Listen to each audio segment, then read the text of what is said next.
Tantor Audio, a division of Recorded Books, presents 5 Moons Rising by Lise Mactague, narrated by Lori Prince.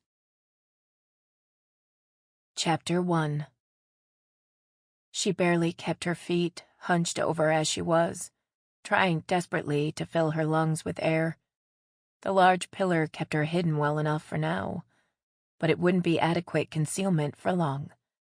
The stitch in her side was nothing compared to the knot of fire higher up along her rib cage. The bastard was damn fast. If she'd been almost any other human, she would be lying dead on the floor, a crater bashed into her rib cage. As it was, her torso bled slowly from 6 shallow puncture wounds. Whatever he was covered in spikes. That had been a surprise. She was lucky it hadn't been worse. There was none of the grinding that would have accompanied broken ribs. Sucking in a slow, deep breath, she tried to focus on her surroundings through her agony. Beyond herself, she listened as hard as she could for the slightest whisper out of place. The darkness of the loft pressed in on her and seemed to swallow all sound. All she could hear was her strained inhalations. She struggled to get them under control. If she could hear herself breathing, chances were the thing hunting her could as well. Where is he? He'd gotten the drop on her, moving faster than she'd believed possible. According to her intel, he was little more than a run-of-the-mill demon, though of a type they'd never seen before. It hadn't stopped him from clawing out his own little corner of the shadow world. Why did it have to be a demon? She hated demons the most of the creatures she was set to take down. Demons came in so many horrible flavors, not like the rest of the supranormals. Werewolves and vampires started out human, at least. Demons were so different they might have been from an alien planet. Not that her superiors would confirm or deny that. Human values meant nothing to them. They simply didn't operate on anything near the same set of morals. Fortunately, there weren't that many of them. Hunting vamps and furries took up most of her days. Confrontations with demons and the Fae were fewer and further between. She hadn't dealt with fairies and changelings enough to get a handle on them. They'd been brought up in training, but she could count the number of interactions she'd had with them on the fingers of one mutilated hand. Demons, on the other hand? Her theory on demons, not shared by her employer, was that they came from another dimension. Such ideas bordered on the mystical and were not accepted by the United States government. But their theories had so many holes and required such mental gyrations that they weren't any more reasonable. She never met a demon she could stand to share a room with. Her current quarry was no exception. A brush of air across her cheek was her only warning. She dropped to her knees, one hand on the floor, the other slicing through the air, the katana an unthinking extension of her body. His hand thudded into the pillar where her head had been less than half a breath before. Masonry exploded and small bits showered down on her head. The katana bit, blade sliding deep into his thigh. A hiss that turned into a wordless shriek was her satisfaction. Determined not to lose her advantage, she surged to her feet, turning the sword in both hands and lining up for another strike. As fast as she was, the demon was faster. He blurred away from her and disappeared back into the darkness, leaving her fencing with shadows. There was no time to consider her next move. He was on the run, and she had to track him down before he made it out of the building. Now that he knew she'd been set upon him, he could easily disappear, and she could not allow that to happen. He couldn't be allowed to prey upon the unwary any longer. Countless scores of young runaways had already been sacrificed to his appetite. Stalking through the empty loft after him, she was glad she'd at least marked him. Droplets of bright blue blood glowed and smoked on the concrete floor, corroding it, leading her onward. She peered deep into the gloom. Even enhanced as it was, Her night vision was barely enough to keep her from running into the debris that littered the ground. He had a decided advantage in the dark. She pulled a compact cylinder from her pocket, holding it in her right hand as she stalked the darkness. The droplets stopped, and she looked ahead into the shadows. There was no sign of him, but from behind her came the barest rustle of spine upon spine. She grinned tightly, clamped her eyes shut, faced the other direction, and pressed the button on the cylinder in her right hand. Light splashed across her corneas despite her precautions. If her calculations were right, though, the flash would have blinded the demon. Another scream met her efforts, and she dropped the cylinder, bringing her right hand up to grasp the end of the handle of the katana. In one smooth motion, Malice turned and raised the sword, getting her first good look at the thing. The demon cowered in front of her, hands over two wide eyes that oozed thick blue blood. A spiny crest jutted aggressively from the top of his head. He was covered everywhere in spikes of varying lengths, even on the backs of his fingers. Her blood still stained the protrusions on one hand. His movements were jerky and quick, almost impossible to track. "Don't," he choked, voice thick with pain. "For the love of the 7 realms, Malice, please don't." Malice gazed down at him. How many of his victims had pleaded with him in just the same way? They hadn't deserved their fate, but he certainly did. She brought the sword down in a smooth arc, cleaving through his neck and both upraised hands. They hit the floor in a series of small thuds as his body slumped over. Already, the acrid stench of his death threatened to overwhelm her. Another reason to hate demons, Malice thought. They can't even die cleanly. Not for the first time, she wished supranormal corpses simply disintegrated into ash, the way vampire ones did on human television shows. This wasn't Buffy the Vampire Slayer, for better or worse. She had no sidekicks to rely upon, no snappy banter. It was just her and her prey. Reality, as was so often the case, was much messier than fantasy.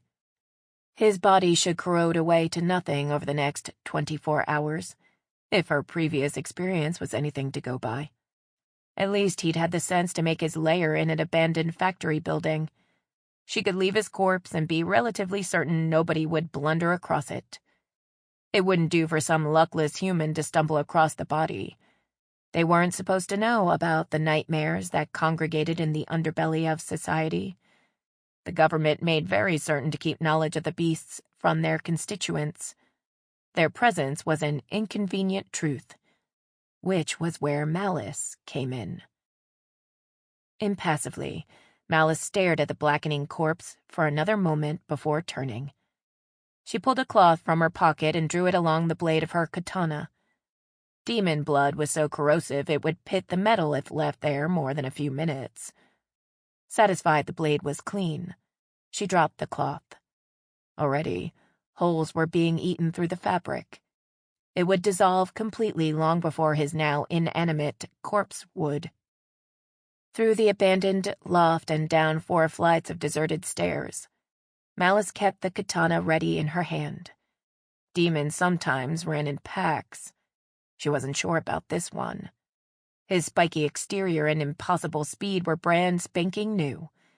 He could have had a dozen brothers and sisters with him, or he could have been the last of his kind. If there were others, they wouldn't catch her unaware. Malice hadn't survived as long as she had without keeping her head on a swivel. Nothing moved in the shadows, and she emerged into a dark courtyard. Light poles dotted the perimeter, and broken glass glittered in the light of the moon below each one. Folded in a neat pile in one corner was a black trench coat.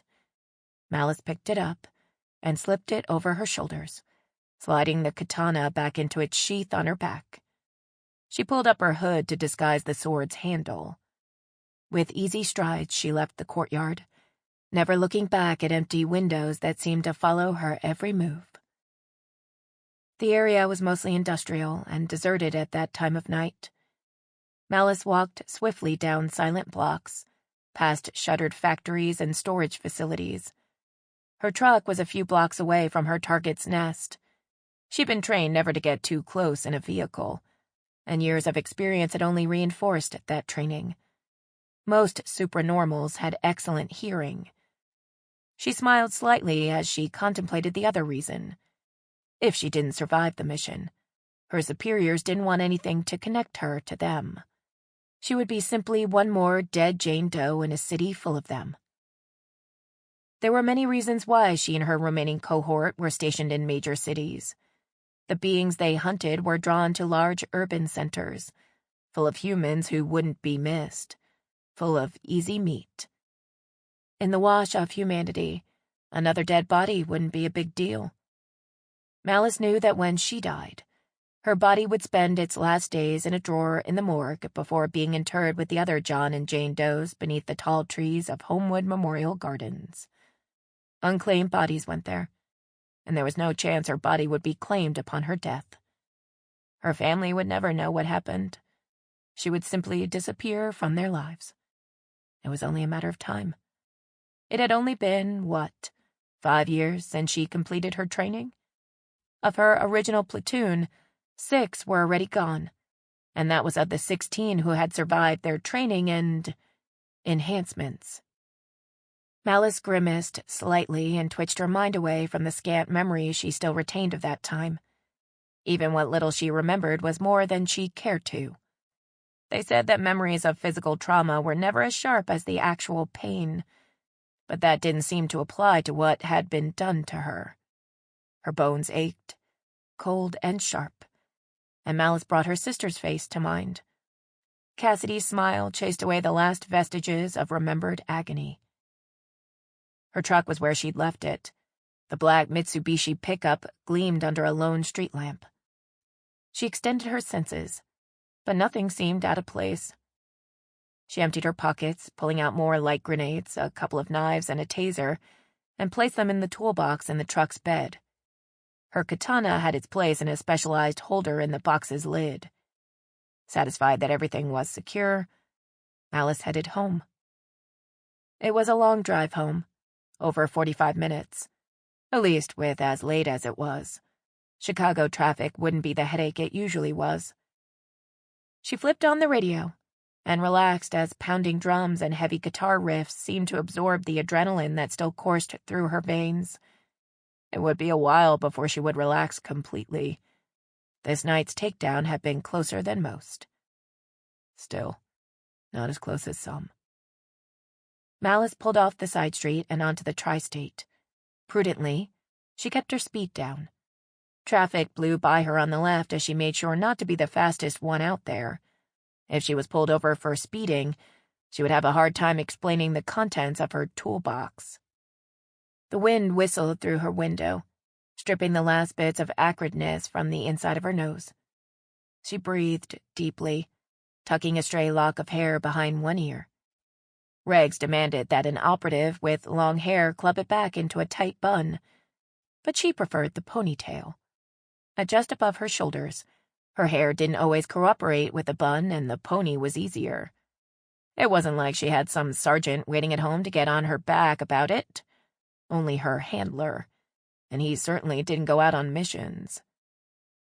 Slowly, the Chicago skyline passed by on her left, lights twinkling merrily at her through the stillness of the evening. It was a gorgeous autumn night, but late enough that traffic on the tri-state was almost non-existent, and she made it home 5 minutes earlier than she'd anticipated. Her neighborhood wasn't that different from the one she just left. It was mostly warehouses and as quiet at night. She pulled up in front of one of the older buildings, 3 stories of weathered brick and frosted glass windows.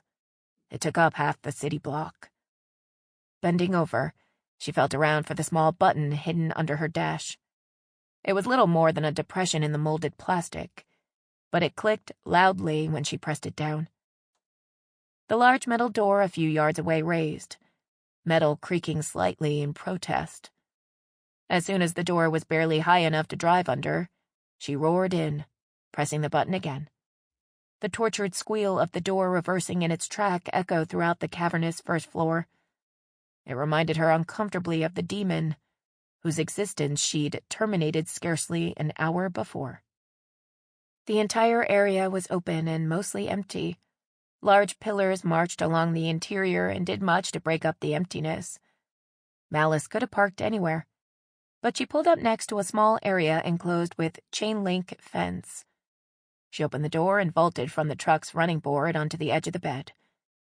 Bending her knees, she picked up the toolbox in both hands. It was heavy, but nothing she couldn't handle. Since no one was around, she made no effort to hide her strength. The weight would have been too much for most men, never mind most women, but she handled it with little more than a grunt. She knew she was on the short side. Oh, sure, statistics might say the average height of a woman in the U.S. was 5'3", but she always felt short when around other humans, though by the numbers she was exactly average. Even her baby sister was taller at 5'6", and that rankled. The day Cassidy had discovered Mary Alice was no longer the taller one still burned in her memory.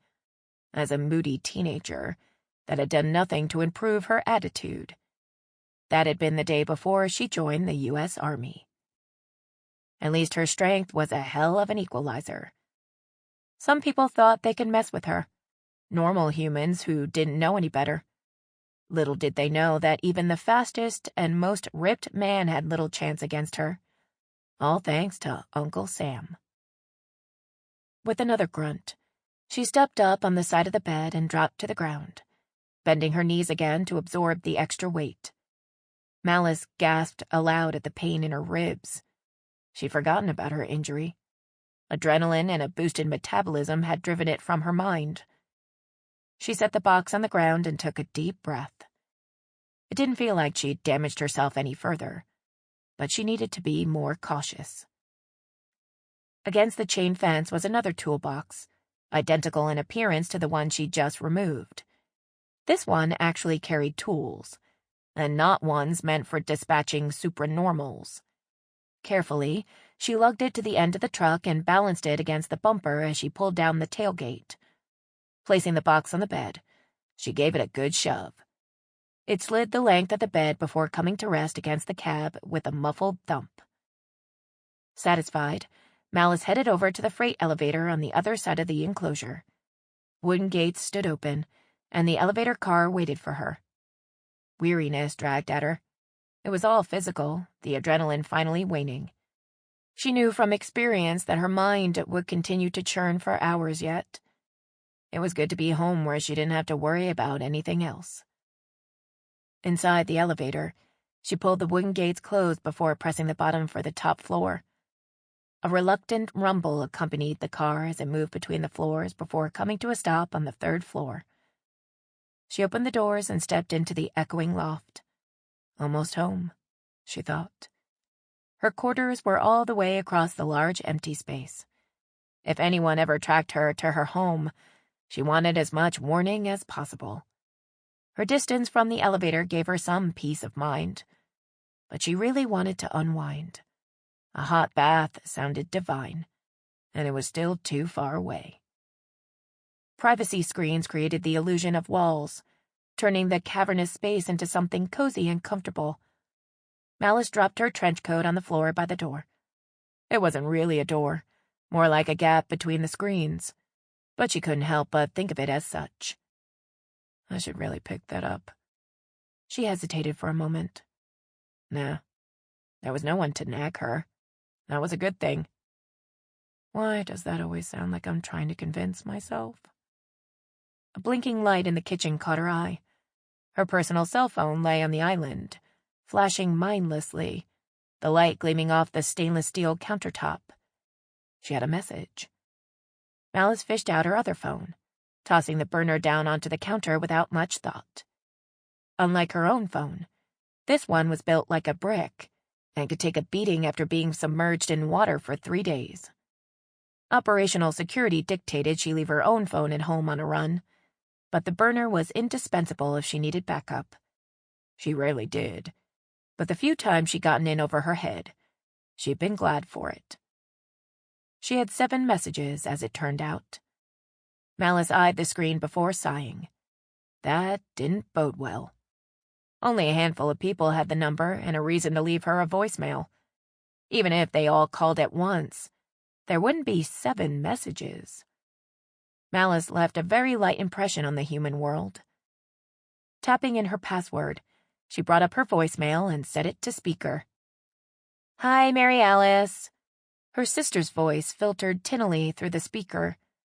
Malice smiled and pulled her shirt over her head, ignoring the twinge that went through her ribs. "Don't forget, we're on for lunch with Mom next Wednesday before she heads home. You can't get out of seeing her for much longer. I can't wait to introduce you guys to the new place I went with my classmates." Cassidy's voice did more to relax her than even veterinary-grade sedatives could.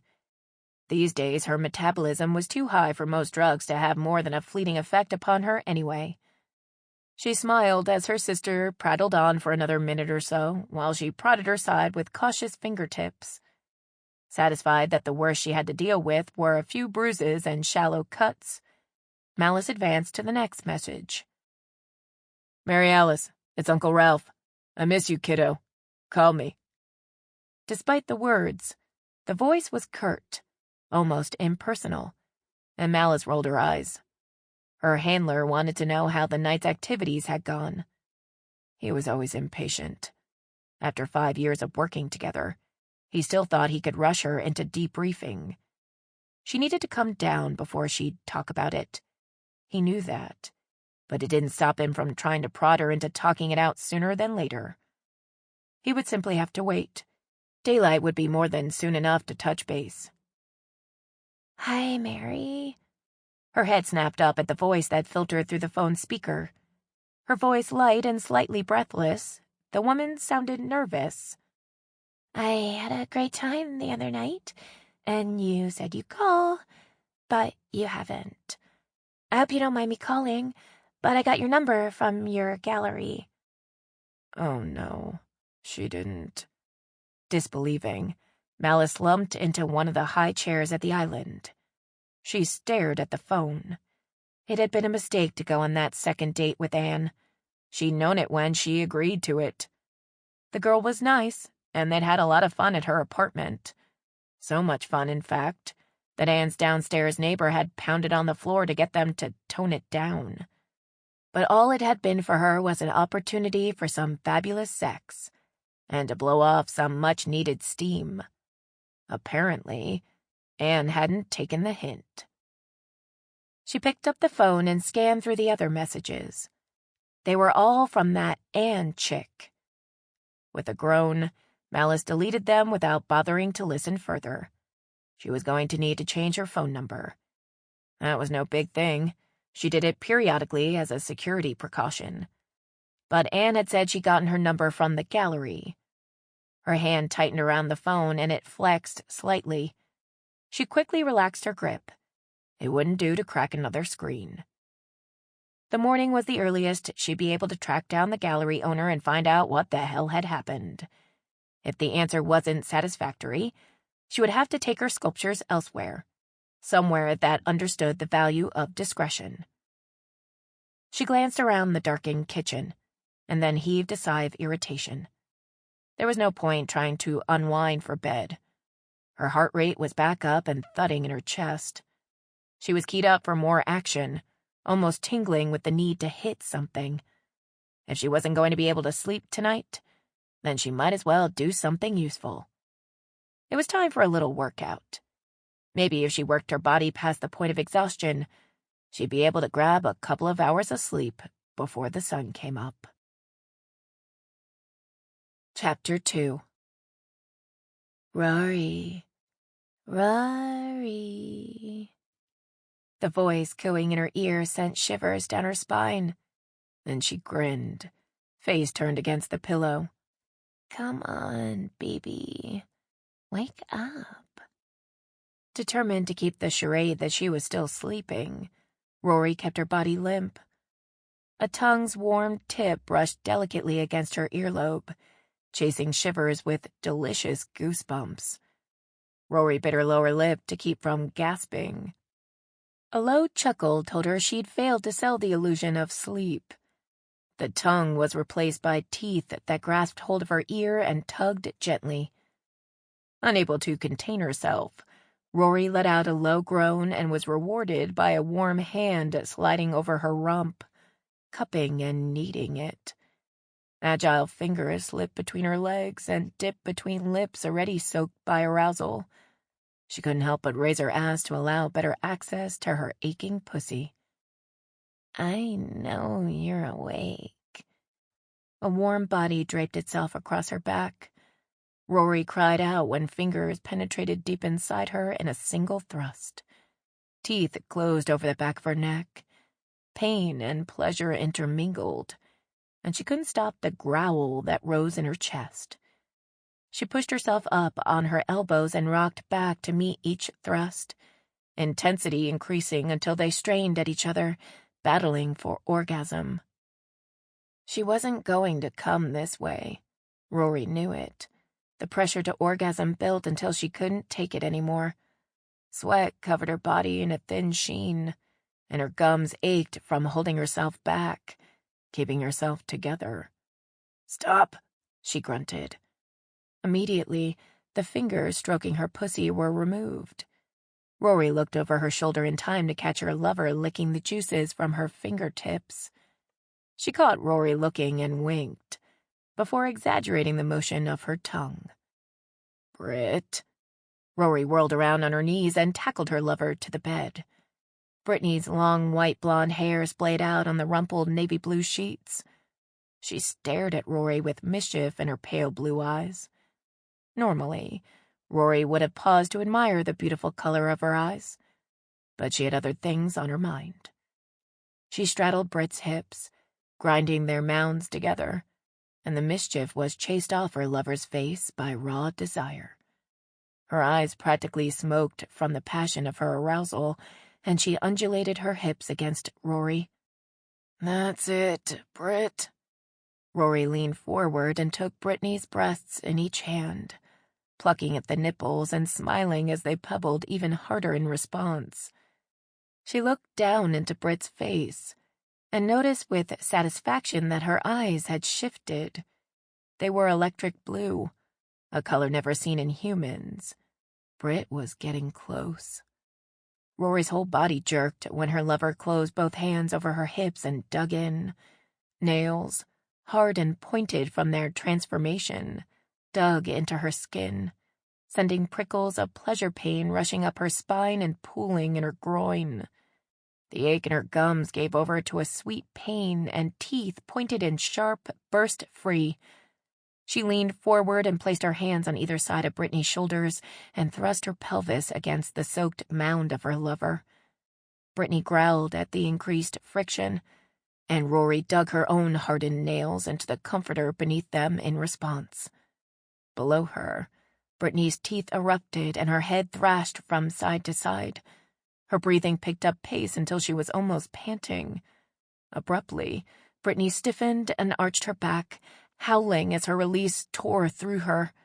Twin pops and the tear of fabric accompanied Rory's orgasm as she absorbed the energy Britt released when she came. Her back arched and she stiffened too, throwing her head back and howling in triumph at the ceiling.